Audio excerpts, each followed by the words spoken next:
அஸ்ஸலாமு அலைக்கும் வரஹ்மத்துல்லாஹி வபரகாத்துஹு. உலகம் அழிவை நோக்கி கொண்டு சென்றிருக்கின்றது. உலகம் அழிவதற்காக மனிதன் ஒரு பங்கு வகித்து கொண்டுதான் இருக்கின்றான். இப்பொழுது இருக்கின்ற தொழில்நுட்பங்களும்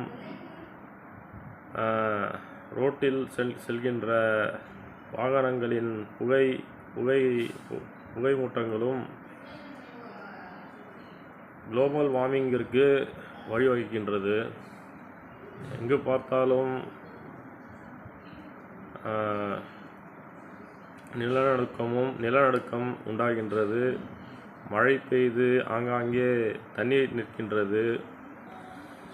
இதனையெல்லாம் குறைப்பதற்கு மனிதன் யோசிப்பதற்கு மறுக்கின்றான்.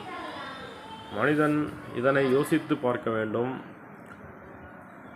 எப்படி மற்ற உயிர்களுக்கு வருங்காலத்தில் வருகின்ற மனிதர்களுக்கும் நாம் பெத்தெடுக்கின்ற பிள்ளைகளுக்கும் நாம் எப்படி வாழ்க்கையை தரப்போகின்றோம் என்பதை நாம் யோசிக்க வேண்டும். நாம் வாழ்க்கையில் முன்னேறுவதற்கு பல வழிகளை யோசிக்கின்றோம், பல வழிகளுக்காக பாடுபடுகின்றோம். எந்த வழி சிறந்த வழி, எது மனிதர்களுக்கு சிறந்த வழியாக இருக்கும் என்பதை நாம் யோசித்து பார்க்க வேண்டும். நாம் செய்கின்ற வேலையாக இருந்தாலும், நாம் அன்றாடம் 3 வேளை உணவு உண்பதற்காக நாம் செய்கின்ற வேலையும் மற்றவர்களுக்கு நலம் தருவதாக இருக்க வேண்டும்.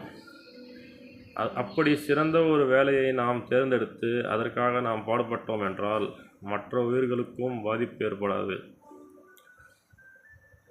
இப்பொழுது இருக்கின்ற தொழில்நுட்பங்களை நாம் சரியான முறையில்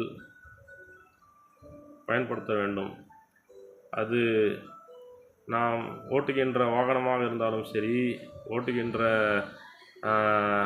காராக இருந்தாலும், இருசக்கர வாகனமாக இருந்தாலும், அது எந்த விளைவுகளை உண்டாக்குகின்றது என்பதை நாம் யோசித்து பார்க்க வேண்டும். நாம் படித்திருக்கின்றோம். படிப்பை வைத்து நாம் எதை யோசிக்க வேண்டும், எதை வைத்து நாம் மனிதர்களுக்கு நலத்தை காண வேண்டும் என்று நாம் யோசிக்க வேண்டும். ஆகவே அல்லாஹ் குர்ஆனில் கூறுகின்றான், யுக முடிவு நாள் மனிதர்களுக்கு எப்பொழுது வரும் என்று தெரியாது. ஆகவே அதற்காக மனிதர்கள் தங்களை உருவாக்கி கொள்ளுங்கள், அதாவது தங்களை ஆயத்தமாக்கி கொள்ளுங்கள் என்று இறைவன் கூறுகின்றான். ஆகவே நாம் இறைவனுக்கு நன்றி செலுத்தி வாழ்வாதாரத்தை நாம் தேடிக்கொள்ள வேண்டும். நன்றி.